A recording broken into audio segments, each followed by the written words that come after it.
पहलगाम घटना को लेकर रामपुर में आम आदमी पार्टी का प्रदर्शन। महिला और बच्चों समेत आप कार्यकर्ताओं ने कैंडल जलाकर मृतकों को श्रद्धांजलि अर्पित की। रामपुर में बरेली गेट स्थित घंटाघर पार्क में आम आदमी पार्टी ने पहलगाम घटना को लेकर विशाल प्रदर्शन किया। इस प्रदर्शन में महिलाओं और बच्चों सहित सभी कार्यकर्ताओं ने कैंडल जलाकर पहलगाम आतंकी घटना में मरने वाले लोगों को नम आंखों से श्रद्धांजलि अर्पित की। इस मौके पर प्रवक्ता फैसल खान लाला ने कहा कि कश्मीर के पहलगाम में जो कारनामा आतंकी हमला हुआ है, हम पहलगाम के अंदर जो आतंकी घटना हुई है उसमें बहुत सारे बेकसूर लोग मारे गए हैं। उनके लिए आम आदमी पार्टी की संवेदनाएं हैं और न सिर्फ आम आदमी पार्टी की बल्कि हिंदुस्तान के अंदर रहने वाला हर शख्स आज नम आंखों से उन परिवारों को श्रद्धांजलि अर्पित कर रहा है। इसी क्रम में रामपुर में आम आदमी पार्टी ने तमाम बच्चों ने, महिलाओं ने, सभी संगठन के कार्यकर्ताओं ने यहाँ पर कैंडल जलाकर मृतकों को श्रद्धांजलि अर्पित की है। ये बहुत ही दुखद घटना है, बहुत तकलीफ़ देने वाली घटना है। इस घटना को हिंदुस्तान के लोग बहुत लंबे वक्त तक याद करेंगे।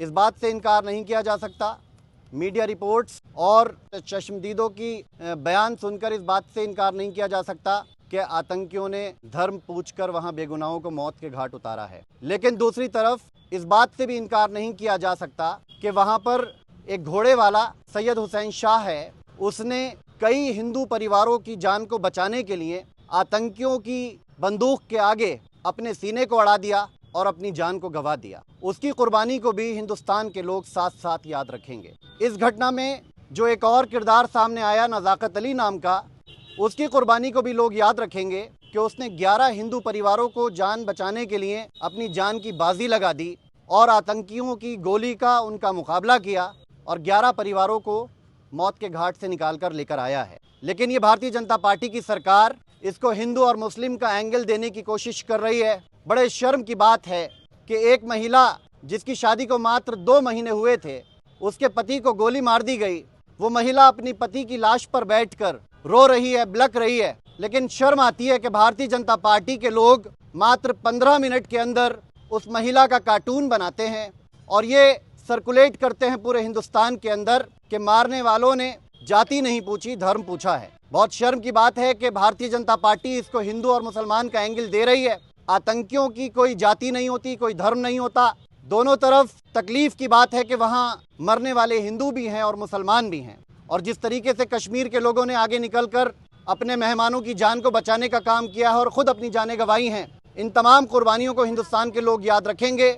और हिंदुस्तान के अंदर रहने वाले तमाम सेकुलर लोग भारतीय जनता पार्टी की इस चाल को समझ रहे हैं कि जैसे जैसे चुनाव आ रहा है वो लोग हिंदू और मुस्लिम का एंगल देकर अपनी नाकामी को छुपाने की कोशिश कर रहे हैं। इतनी बड़ी घटना हो गई, मोदी साहब अभी वहां नहीं पहुंचे हैं बल्कि बिहार के अंदर रैली करने पहुंच गए और वहां जिस तरीके से मंच की तस्वीरें पूरे हिंदुस्तान के लोगों ने देखी, हंसी और ठट्टों की बेहद शर्मनाक वो तस्वीरें थीं कि उनको शर्म आना चाहिए कि उनकी जांच एजेंसियों का ये इतना बड़ा फेल्योर है कि वहां पर 27 लोगों ने जान गंवा दी। आम आदमी पार्टी पीड़ित परिवारों के साथ कंधे से कंधा मिलाकर खड़ी है और ये मांग करती है कि जितने भी वहां लोग मारे गए हैं उनको उचित मुआवजा मिले और इसके साथ साथ उनके परिवारों को एक नौकरी मिलना चाहिए।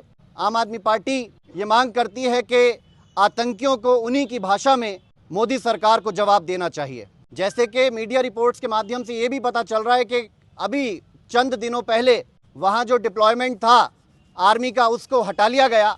1 हफ्ते पहले उस पूरे एरिया को खोल दिया गया टूरिस्ट के लिए और टूरिस्ट वहां चले गए हज़ारों की तादाद में। वहां पर कोई सुरक्षा का इंतज़ाम नहीं था।